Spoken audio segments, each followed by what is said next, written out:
Hey guys, today I wanted to explain why you should never buy loose Pokemon booster packs. And I wanted to say this at the beginning of the video because there's definitely going to be people out there that comment and don't watch the whole video. But I do know there's people out there that buy these loose packs just for the artwork of the pack. And I understand that, but I'm going to show you guys some alternatives and some other ways I would go about buying loose packs if you decide to buy them for just collecting purposes and just for the artwork.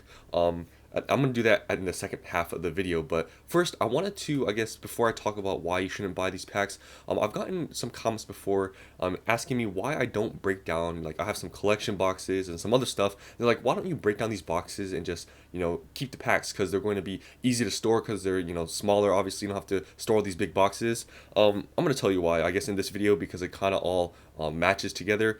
So the reason why I don't break down any of my collection boxes is because sealed boxes are always going to be worth more than the loose pack values of the packs that are inside the box. That's pretty much the main reason why. Also, it might be a little bit harder to sell loose because of the problems I'm going to talk about today. But mainly the reason why I don't break down my collection boxes or anything is because the collection box sealed is always going to be worth more than the value of the loose packs inside of them. So that's just that out the way, and that's just my opinion.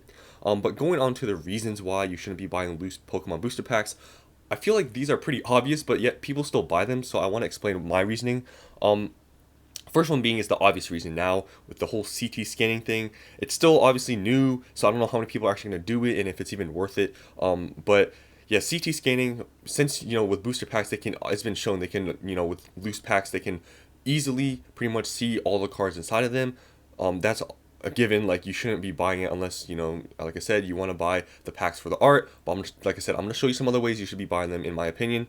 So that's just the obvious one. But even before CT scanning and all this other new technology of ways to illegitimately look at the cards inside of the packs or whatever, weighing packs, I feel like this should be so obvious. I don't know why people buy these packs, and even especially when it says unweighed. Like, I can't believe people are. I don't know if people buy these already, like, in their head, like knowing that it's probably weighed or not. But if you really think, you see these posts right here, unweighed, unweighed, unweighed. You really think, as because you got to think about it. Let's say this seller is being legitimate and they didn't actually weigh the pack. Let's say they didn't buy this, or they're not the first owner. Let's say this is like the third owner. You don't think someone back then actually weighed it at some point and got, because think about it, this pack is so expensive. You don't think someone was tempted enough to get a scale that's like $20 and weigh it? Like, come on. Like, you gotta just, you have to think about that. Like, yes, this person could be, legitimate. Maybe they didn't weigh it, but how do you really know that? And even if they, like I said, even if they didn't, you don't think someone down the line already did it? And they could have, this person could have bought it also being unweighed or whatever, or they could have just bought it and they didn't, and the seller that they bought from didn't say anything, and they can just sell it for unweighed. You know what I'm saying? Like, it doesn't really make any sense. So anytime you see booster packs saying unweighed, you just have to assume that the pack is light. So if you do plan on buying these and it says unweighed, assume it's light because most likely it's going to be the case. And yeah, that's, I guess, the main reason, and the only reason why I wouldn't buy loose packs is because of weighing. It's just such a problem. It's more for vintage, I guess, because with the more modern sets, there's a bunch of other cards that, with the foils and stuff that aren't even valuable would actually make the packs heavy. Yeah, I just still wouldn't really buy any loose packs, just in my opinion. But now, I guess, since I showed you guys these and I talked about my reason why I wouldn't buy any loose packs, I wanted to talk about the ways, if you did want to buy loose packs, the way I would go about it. So the first thing, or the first option, or I guess alternative I would go with, is buying them already weighed. Now you might be like, why would you do that? Why would you buy an already weighed pack? Well, it's just for transparency, so you know what you're buying. So let's say you know what the weight of a light pack is versus a heavy pack. Well, you can buy the pack knowing the weight already. Obviously, I would recommend, if you're buying a weight pack, to have your own scales so you can go home, or when it comes to your house, weigh it yourself, because they can just switch these packs. So they can, list this as 21 grams and 21.36 grams, but they might send you a pack that's actually lighter. Maybe they have multiple of these packs. That's one thing I would do. But knowing what you're already getting, I think is way better than buying something unweighed where it's probably going to be light. So I would 100%, if you're going to buy a loose pack, buy it just weighed. And if you just want it for pack art, buy it light because they're going to sell for cheaper. But yeah, 100%. I would just buy it weighed, if anything. Just another example, they're showing you the weight of the pack. And then the next way, and this is honestly what I would do, and I have bought one of these before, but I sold it. Like this was a few years ago. I bought a graded, not fossil, graded jungle pack just for display, just for collecting.